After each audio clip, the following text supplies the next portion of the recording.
તો તમારા mummy papa તો મોટી ઉંમરના, હવે કેમ નથી જોતું કોઈ? ઉંમર થઈ ગઈ, પૂરું. આ જિંદગાની નાની એવી નાની શી કહાની મહા મોટા ધ્યાની કહે. ફાની તો થવાની 100 સાલની જિંદગાની, અડધી ઊંઘમાં જવાની, અડધી જેરેની કથની કહેવાની, 12 સાલની નાદાની, તોફાની, મસ્તાની, નાચવાની, કૂદવાની, મહેકવાની, વાળે સફેદી આવવાની, કાને ને સંભળાવાની, આંખે ન દેખાવાની, પગે ને ચલાવવાની, જવાની એ જવાની, અને જતા જતા લાત મારવાની, કાનમાં કહેવાની હવે હું પાછી નથી આવવાની. બધું જતું રહેશે. ટોક ઓફ ધ ટાઉન ને સીન ઓફ ધ સિટી હોય ને, બધા દિવસો પૂરા થઈ જશે, એક્સપાયર ડેટ થઈ જશે. પ્યોરિટી નહીં હોય કઈ કામ નહીં લાગે. સલમાનમાં બ્યુટી બહુ છે, પ્યોરિટી નથી, એટલે હજી ગોઠવાતું નથી. બ્યુટી બહુ છે, ઘણા બ્યુટી બહુ હોય છે તો એમને માટા મારતા હોય છે.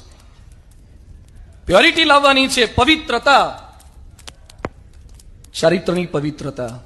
એટલે મિત્રો થોડુંક યાદ રાખજો, આ નહીં હોય ને તો છૂટાછેડાથી માંડીને બધા જ પ્રશ્નો ઉભા થાય છે. રાજકોટમાં આપણા ફોટા હોર્ડિંગ્સ પર લાગે તો કેટલો આનંદ થાય. બિગ બજારમાં, ક્રિસ્ટલ મોલમાં, ઇસ્કોન પ્રોઝોન મોલમાં જેટલા સારા ચહેરાના ફોટા લાગેલા છે ને, એ લોકો અમુક સમય નીચે ઉતરી જશે, એના કરતા કોઈ સારો આવશે ત્યારે. જે રૂપની સુંદરતાથી ઉપર ચડ્યા છે એ ઉતરી જાય, જે હૃદયની પવિત્રતાથી ઉપર ચડ્યા છે, રાણી લક્ષ્મીબાઈ ને વિવેકાનંદ સ્વામી, એને કોઈ નગરપાલિકા ક્યારે ના ઉતારી શકે. આપણા ફોટા છપાય એનો પ્રયત્ન ન કરો, આપણે મૂર્તિ જેવા કરી રીતે બની શકીએ, એ પ્યોરિટી છે. પરમ પૂજ્ય પ્રમુખ સ્વામીજી મહારાજ, એની એ પવિત્રતા. પ્રમુખ સ્વામી 6 ચોપડી જ ભણેલા હતા અને એમના અમે 1100 સાધુ છીએ. કયું બળ, કઈ શક્તિ!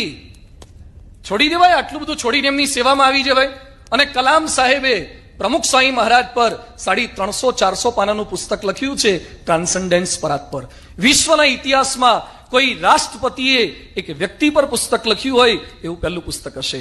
એરોનોટિકલ એન્જિનિયરે 6 ચોપડી ભણેલા એક વ્યક્તિ પર પુસ્તક લખ્યું હોય એવું પહેલું પુસ્તક હશે. એક મુસ્લિમ વ્યક્તિએ હિન્દુ ધર્મગુરુ પર પુસ્તક લખ્યું હોય એવું પહેલું પુસ્તક પ્રમુખ સ્વામીજી પર લખાયું છે.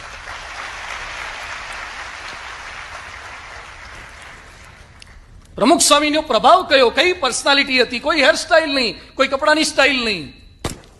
આ તમે કપડા કેટલા પહેરો છો મને ખ્યાલ છે, અલગ અલગ. અને રોજ સવારે ટાઈમ એમાં જ જાય કે શું પહેરું, તો લોકો આપણી સામે જોયે. અમારે છે કઈ માથાકૂટ, આ 2 જ જોડી છે, એક જોડી અત્યારે પહેર્યા છે, બીજા તાર પર હુકાય છે. કોઈ ઇસ્ત્રી નહીં, કોઈ માથાકૂટ નહીં. આવતીકાલે હુકાઈ જાય એટલે એને પહેરી લેવાના અને ધોઈ નાખવાના, પૂરું. That's all. આખી દુનિયા ફરીએ છે આ પહેરીને, કોઈ ના પાડતું નથી, કોઈ રોકતું નથી. અને તમારે કેટલા બધા જાત જાતના જુદા કપડા હોય છે, સ્કૂલના જુદા, કોલેજના જુદા, ફ્રી ડ્રેસના જુદા, કોકના ત્યાં ફરવા જઈએ એના જુદા, લગ્નના જુદા, છૂટાછેડાના જુદા, બેસણાના જુદા, ઉઠમણાના જુદા, રેસકોર્સના દોડવાના ચડ્ડા જુદા. તમારું લાખ રૂપિયાનું કપડું હોય તો એ નીચેવાળું ઉપર પહેરાય?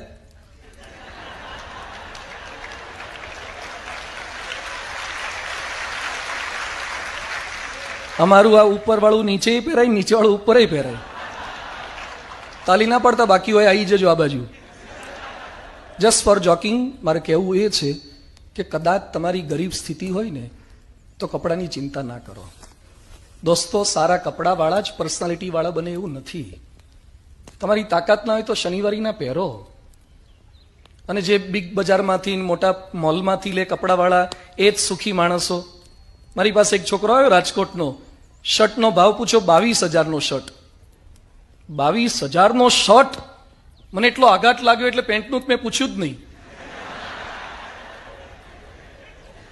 આ 22,000નો એક શર્ટ પહેરવાનું ફાડે નહીં ત્યાં સુધી ચિંતા, એના કરતા શનિવારીમાંથી રોજ બદલાય. એટલે કપડા પહેરવાના છે, સારા પહેરજો, પણ તમારા કરતા કોઈકના સારા કપડા આવે ને તો ચિંતા ના કરતા કે આગળ નીકળી જશે. કપડાઓથી, હેરસ્ટાઇલથી, ગાડીઓથી કોઈ ક્યારે આગળ નીકળ્યા નથી. એની હૃદયની પવિત્રતાથી આગળ નીકળી જશે. પ્યોરિટી, ચારિત્ર બાબતની અંદર આ થશે તો છૂટાછેડા નહીં થાય. પણ આ મોબાઈલ આવ્યા પછી તો ડ્યુઅલ સિમ કાર્ડ અને પ્રોબ્લેમ આના વધવાના. ફેસબુક, વોટ્સએપ, ઇન્સ્ટાગ્રામ, એ બધાને લીધે છૂટાછેડાનો રેશિયો વધવા લાગ્યો. પેલા જેને ભૂલી જતા એ બધા હવે પાછા યાદ આવે છે. યાદ આવે નહીં એટલું નહીં, પાછા સતાવે છે. અને હેરાન થાય છે. એટલે છૂટાછેડાના પ્રમાણ વધશે. ખાલી મોબાઈલ વાપરતા આવડી જાય એટલાથી રાજી ન થતા. ઘણા ચાલુ ક્લાસમાં હવે તો આ બહુ સ્માર્ટ જનરેશન છે. આમ ક્લાસમાં બેઠા હશે, જોતા હશે તમારી સામે, નીચે તો ઓનલાઈન હોય. હા, આમ નીચે આમ મેસેજિંગ થતા હોય, ટેક્સ્ટિંગ થતા હોય, ખબર ના પડે. એટલે ખાલી મોબાઈલ વાપરતા આવડતા હોય થાય ચિંતા, એટલાથી રાજી ના થાવ. અમે લંડનની બાજુમાં બોલ્ટન ગયા હતા. એક ભાઈના ઘરે જમવા બેસતા, તેનો નાનો છોકરો બહુ રડતો હતો. એ કીધું એને છાનો રાખો ને, મમ્મીને આપી આવો. મને કે એક કામ કરો. એને એના ખિસ્સામાંથી આઈફોન કાઢ્યો અને નાનકડા છોકરાના હાથમાં મૂક્યો. નારો ઘડીમાં શાંત થઈ ગયો. 1.5 વર્ષનું પોમેરિયન જેવું. અને એને તો હાથમાં લઈને આમ કરવા લાગ્યો.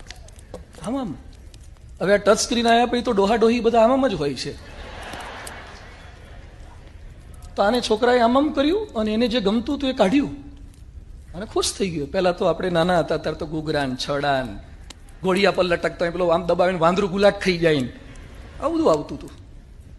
મને આશ્ચર્ય થયું કે આ હારો શીખી કેમ ન ગયો. પછી લાઈટ થઈ કે હવે જેટલા નવા જન્મવાના ને એ અંદરથી જ ડાઉનલોડ કરીને આવવાના.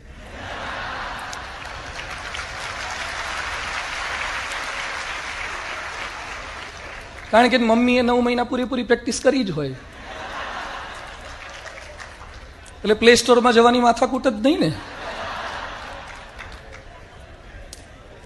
ખાલી મોબાઈલ આવડે એનાથી રાજી ન થતા, મોબાઈલમાં શું જુઓ છો ને એનાથી રાજી થજો. તમે કેટલાના નંબર સેવ કરો છો એ તમારી મોટપ નથી. કેટલા લોકો તમારા નંબર સેવ કરે છે ને એ તમારી મોટપ છે. નરેન્દ્ર મોદીનો નંબર તમને મળી જાય અને સેવ કરેલો હોય, આખી હરિવંદનામ બતાવે મોદીનો નંબર મેં સેવ કર્યો.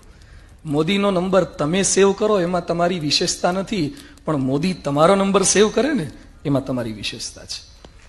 આ લેવલ પર જવું છે. પ્યોરિટી તો પવિત્ર જીવન, એટ લાસ્ટ સ્ટેબિલિટી, સ્થિરતા. નાની નાની વાતની અંદર આપણે ફ્રેઝાઇલ થઈ જઈએ છીએ. કાચના મટીરિયલ હોય ને, બોક્સ હોય, એના પર શું લખ્યું હોય? Handle with care. એમ નાની નાની વાતની અંદર આપણે ફ્રેઝાઇલ થઈ ગયા. એક SMS ના આવ્યો ને તરત ડીલ અડફ. કોકે આપણી સામે ન જોયું અને ગાડી રિઝર્વમાં. કોક હસ્યા નહીં. તકલીફ નાની નાની બાબતમાં આપણે કરીએ છીએ શું? ટીવીનો ખર્ચો આપણે કરીએ, આપણા ઘરમાં ટીવી રાખીએ પણ રિમોટ બાજુવાળાને આપીએ છીએ. બેઠો બેઠો આપણી ચેનલો એ બદલ્યા કરે. આપણા ટીવીનું રિમોટ ક્યારે કોઈ છોકરીને કોઈ છોકરાને હાથમાં ના આપો. તમને હસતા રાખવા કે રડતા રાખવા એનો કંટ્રોલ તમારા હાથમાં રાખો. બીજાને શું કરવા આપો છો? કોઈક તમને ન બોલાવે એટલે દુખી, કોઈક તમારી સામે ન જોવે એટલે દુખી. અને નાની નાની બાબતમાં આત્મહત્યા.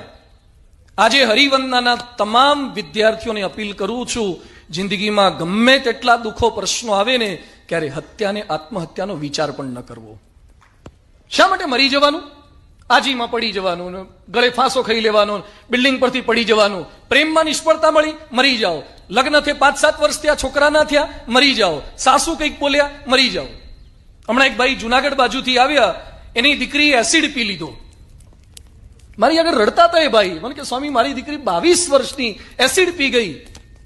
પછી એ ગેસ્ટ્રોલોજીસ્ટને બધાને બતાવ્યું, આખું ઇન્ટેસ્ટાઇન, એનું આંતરડું તંત્ર બધું એસિડ કઈ રીતે સહન કરે બોડી, બધું બળી ગયું, મરી નહીં.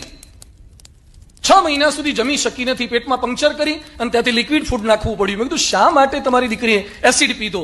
પણ કે એની સાસુ બોલે એટલે સહન ન થયું. સાસુ બોલે તો ગોલા ખાઈને આપણે હોઈ જવાનું હોય ને.